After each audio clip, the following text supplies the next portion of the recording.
Good morning to everyone. It's really a great pleasure for me to be here and welcome all of you. I can say we're back. I mean, it all started 3 years ago with the first global conference in Singapore, and then we've been to New York 2 years ago, in London last year, and then back in Asia again in Shanghai. And let me also take the opportunity on my side to thank especially not only Mirko, who's been so much helpful in organizing this nice event, but also the chapter leaders of Beijing, Hong Kong, and Singapore, who've been really already mentioned by Mirko, who've been very helpful, and I know many of you come from many different places in Asia, and not only that. I know there are also a few who attended all the global conferences, a few of them. Can I ask you to raise your hand? So a few of them actually attended all of them. Gianfranco, I can't count you, But this is really a pleasure, and again, it's great to be here back. I'd like to also thank myself, the BAA team, the Bocconi Alumni Association team, Anna Mandel, Gianfranco, Federica, and Daniela for the great job they did in organizing this event. It's quite a tradition that in these global conferences I give a speech which is addressing how things are going at your alma mater, at Bocconi, and that's what I would like to do. I'll say a few words about, well, actually the past year has been quite an important year for Bocconi because we designed and we approved, the board of directors approved the strategic plan that will lead Bocconi to 2020. With very ambitious goals, and so I'll say a few words about that.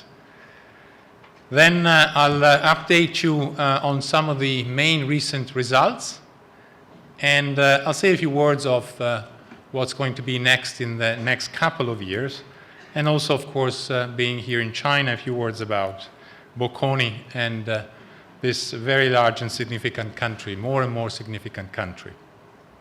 Now, in designing the strategic plan that we brought to the board of directors, we did some kind of strategic analysis, in some way following the teaching of colleagues like Bob Grant, who's a leader in strategy and will address you later on today. We basically looked at the main trends that affect the higher education industry. And we can see, first of all, an increasing international mobility of students and faculty as well. The chart that you see there represents the number of students who actually study at university outside of the country where they were born. And to give you an idea, back in 2000, there were about 2 million. We're now close to 5 million. So this is a very significant phenomenon that will affect also Bocconi, of course, in both ways. We'll have more Italians going abroad, looking at other countries' higher education system, and vice versa. We have an increase in the number of partnerships among higher education institutions, business schools, universities. And of course, here we've always been playing quite a leading role. We have also in higher education an increasing impact of technology, both on the demand side and on the supply side. Think about massive open online courses to give you an idea. And of course, there's also an increasing need of funding in a context where government funding is getting smaller and smaller, especially in our country. In this context, China plays quite a significant role. 53% of the students that I mentioned earlier that go abroad for their studies come from Asia, and 22% actually come from China. So clearly this for us is very important because we are in some way facing the threat of very good Italians like you were, many of you, but also many foreigners, of course, coming to Bocconi and now, looking everywhere. And we need to be able to attract students from all over the world. And we're doing that more and more successfully. So what are the goals, the priorities that we set for our strategic plan? There are 12 priorities, which in most of the cases have actually specific quantitative targets.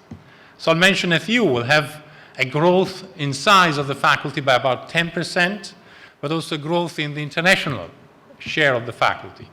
We now have quite a number of faculty members who come from other countries, about 50 as I will show, and of course we're working more and more on that. Research, we're doing quite well. The target is all the departments in the top 5 in Europe. I would say that a few of them already are there. Programs, more international programs, I'll say a few words later on, more international students. This is very important, more international opportunities. Many of you, while you were at Bocconi, took this opportunity, took an experience, either a study one or a working one abroad, and that, of course, is very important for your education and for your personal growth. So we need to grow in that respect. More internships as well. More placement abroad. We're now about 25% of our graduates after 1 year work abroad. The target is 30%. Increase the international profile of the admin colleagues. 9, that is very important for me, increasing the investments in social mobility, i.e. scholarships, tuition waivers, and so on, especially for the most needy ones, giving equal opportunity to all. Fundraising, that's another important objective, given a context where, especially in our country, government funding has been shrinking over the past few years. Rankings, we set a target when I became rector of top 30 in the world, top 10 in Europe for the main rankings. Now the target becomes more ambitious, top 5 in Europe, top 20 in the world in the main rankings. And then, of course, very significant investments in facilities and infrastructure. How are things going? Just a few figures. This is the evolution of international faculty. The university, the campus is becoming more and more international, plus 80% between 2010 and 2015. And here, a key player, especially in the last couple of years, is Professor Gianmario Verona, Dean of the faculty at Bocconi, a member of my team. Research. I could talk for long about research, but there is an indication which I think is quite important. If you look at the funding from the European Research Council, Bocconi is currently in our area, economics, finance, and management, number 2 in Europe in terms of the number of grants. These are significant grants from 1 million and above euros. We're number 2. We were actually number 1 until a few months ago, but we're waiting for a result coming out soon, and we hope to get back number 1, but it's tough competition. International applications. As you can see, Bocconi is becoming more and more attractive all over the world. We have students from more than 80 countries, main foreign nationality France, then Germany, and then China, number 3. And an update, 2016-17, we have plus 30% international application at the bachelor and plus almost 100% at the MSc level. So really, we're becoming more and more attractive. International exposure of students, as I mentioned, working abroad for an internship, taking a period abroad as an exchange or a double degree. This is a trend which is quite significant, and pay attention, each one of these agreements is quite a demanding one for us. And here I'd like to thank my colleague Stefano Caselli, who's Dean for International Affairs and is traveling all over the world most of his time. Employment. We measure employment after 1 year. 1 year after graduation. Things are going very well, 94%. What you can see is that those employed abroad are growing systematically and continuously over time. And here we have, as I mentioned, a target of 30%. Rankings. As I said, we now have a more ambitious goal, top 5 in Europe, top 20 in the world. The most significant rankings for us are the FT ones and the QS one. The QS are more like science, productivity. FT ranking is more, say, employment of graduates, compensation, and so on. As you can see, for some of these, we are already very close to the target. For others, it's very, very tough. For example, the MBA full-time, we now became 9th in Europe. This is very, very tough. And I'd like to thank another member of my team, Bruno Busacca, the Dean of Bocconi, who's also here today with us. As you can see, the trend is positive. We keep our fingers crossed. It's a very important game, and we hope we'll continue to improve over time. Competition is very tough in this respect. Fundraising is another very important target. We have launched an official campaign. The campaign has an objective of 120 million by 2020. We already raised 76 million. We invest those funds in three main areas: faculty and research, students, and this is very important, giving young people with the commitment and the potential, the possibility to come to Bocconi, even if they cannot afford that. And that's, for me, is especially important. And of course, campus, a major investment that, as you know, has already started as construction, well, where the milk factory was in Milan, and you know, this is very, very ambitious. We'll have a brand new sporting center with Olympic pool, basketball, volleyball, gym, and so on. We'll have the new buildings of Sta Bocconi, and we'll have a new residential tower. We are innovating on a continuous basis. We are investing more and more on technology in learning. We have launched a first international bachelor in political science last year, very successful in terms of applications, the Bachelor in International Politics and Government. We started with a summer school last summer, which was very successful. Again, the relative majority of students, foreign students, came from this country, China. We'll repeat it, of course, next summer. And we launched this very important event, the Startup Day at Bocconi. 2016, we just inaugurated a new Institute of Data Science and Business Analytics, becoming more and more important for business as a whole. We'll launch in September a new program, an international bachelor, the Bachelor in Economics, Management and Computer Science. We want to basically train young people. We have all the basics in economics and management, but at the same time understand more about computer science, big data, and all this stuff, which are becoming more and more important for business as well. We'll launch this new double degree with a French school, a SEC, at the master level, the MSc. Students will spend 6 months in Milan, 6 months at a SEC campus in Singapore, 6 months at our own campus in Mumbai, and 6 months in Paris. So it's a very international program, which we expect to be very successful. And of course, the new campus construction just started.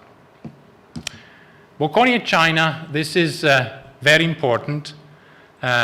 We have a liaison office here in Shanghai. We have 21 exchange agreements at all levels with many different universities and business schools. We have a triple degree with HKUST and USC in Los Angeles, so students spend 1 year in Los Angeles, 1 year in Hong Kong, and 1 year at Bocconi. We have more than 160 students, Chinese students, enrolled at Bocconi, a large number of internships taken by our students here, plus more than 500 alumni, graduates here in China, and most importantly, a very important double degree that we have with Fudan University School of Management. And I'd like to especially thank for this program that celebrates tomorrow its 10th anniversary, 2 people who were the founders of this program. My colleague and friend and predecessor, Angelo Provasoli, was very, we all know China is very important nowadays. But when we started working on that some 12 years ago, that was not so granted. And Ding Xiongwen Lu, my friend Ding Xiongwen Lu, who's been so much of a friend and partner in this venture, that already graduated more than 470 students, both from Fudan and Bocconi. So it's really, quite an engaging environment. I'd also like to thank His Excellency, who came here today, Mr. Sequi, and Senator Della Vedova for being here with us today. And let me finally conclude by thanking our President, Mario Monti, who's always been with us in these global conferences, very helpful, very instrumental. He's been present in New York, he's been present in London, and he's present today with us in Shanghai. He didn't raise his hand at the beginning when I asked, because he was not present in Singapore. He was slightly busy trying to fix the Italian economy at that time. So when we planned originally the conference, we did not invite him, and we didn't ask him to participate. Had we asked, he would have probably come, because as he says, Bocconi is above all, but we did not. So thanks again, and let me now turn the floor to another president, another Monti, Riccardo Monti, who's been always so close to the Bocconi Alumni Association, and 1 year ago took the leadership of this very nice organization. Thank you, Riccardo.